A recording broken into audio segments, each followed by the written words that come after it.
హరే కృష్ణ. ఓం శ్రీకృష్ణాయ పరమాత్మనే నమః. శ్రోత్రాదీనింద్రియాణ్యన్యే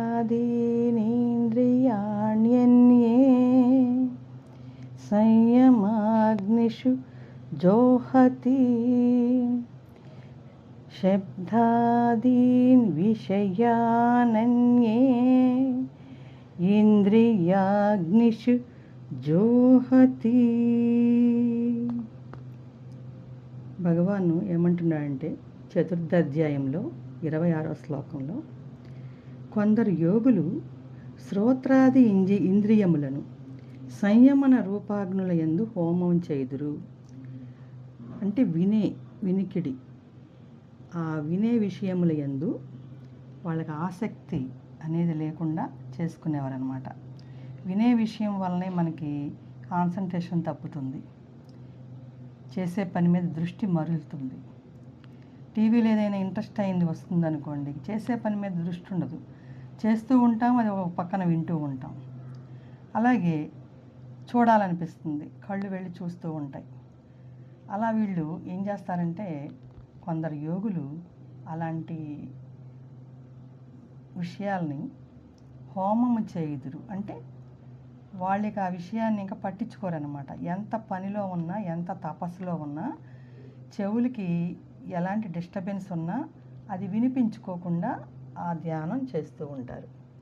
సమస్త విషయాలను కూడా ఇంద్రియ రూపాగ్నుల యందు హవనం చేస్తారు. ఏ విషయమైనా, చూసే విషయమైనా, వినే విషయమైనా. అనగా యోగులు మనోనిగ్రహం సాధిస్తారు. మనోనిగ్రహం ద్వారా ఇంద్రియాల్ని అదుపు చేసుకుంటారు. తత్ఫలితంగా ఏమవుతుందంటే, శబ్దాది విషయములు ఎదురుగా ఉన్నా లేకున్నా వాటి ప్రభావం వాళ్ళ ఇంద్రియముల మీద ఏమాత్రమూ ఉండదు. అక్కడ చేరి వాళ్ళు తపస్సు చేసుకుంటున్నా సరే, ఒకవేళ వినిపించినా వాళ్ళు వినిపించుకోరు. వాళ్ళకి ఇంకా అది అర్థం చేసుకోరు. ఇంకా చేసే పని మీదే మనోనిగ్రహంగా చేస్తూ ఉంటారు ధ్యానం. అలాగే చూసే విషయాలు ఉన్నా సరే వాటి మీద ధ్యాస ఉండదు, చేసే పని మీదే దృష్టి, ఆ ధ్యానం మీదే. అలా వాళ్ళు గొప్ప యోగులు అయిన తర్వాత ధ్యానంలో అంత నిష్ట కలిగి ఉంటారు. మనం కూడా అలా ఉండొచ్చు. చేసే పని మీదే దృష్టి ఉన్నప్పుడు చూడాలనుకున్న విషయాన్ని కూడా చూడబుద్ధి కాదు. ఒకవేళ ధ్యాస అంతా మనకి చేసే పని మీదే ఉంటుంది. అదే ధ్యానం. కూర్చుని తపస్సు చేయక్కర్లేదు. ధ్యానం చేసే పని మీద ఇంట్రెస్ట్ ఉంది, చేసే పని మీద దృష్టి ఉంటే ఇంద్రియాలని నిగ్రహించుకోవచ్చు, మనోనిగ్రహం పెరుగుతుంది. చాలామంది అలా ఉంటారు.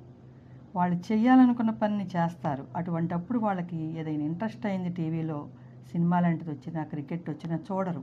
ఆ పని అయ్యే వరకు అక్కడే చేస్తూ ఉంటారు, కానీ టీవీ మీదకి దృష్టి వెళ్ళదు. వాళ్ళకి చూడరు. వినే విషయాల మీద వాళ్ళకి దృష్టి వెళ్ళదు.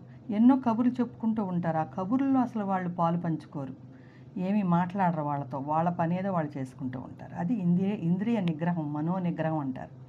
ఆ మనోనిగ్రహాన్ని సంపాదించుకున్న వాళ్ళు ఏ పనైనా, వాళ్ళకి ఇష్టమైన పని, చేయాలనుకున్న పని త్వరగా చేస్తారు. తర్వాతే వాళ్ళు ఏదైనా చూడాలనుకున్నా, వినాలనుకున్నా.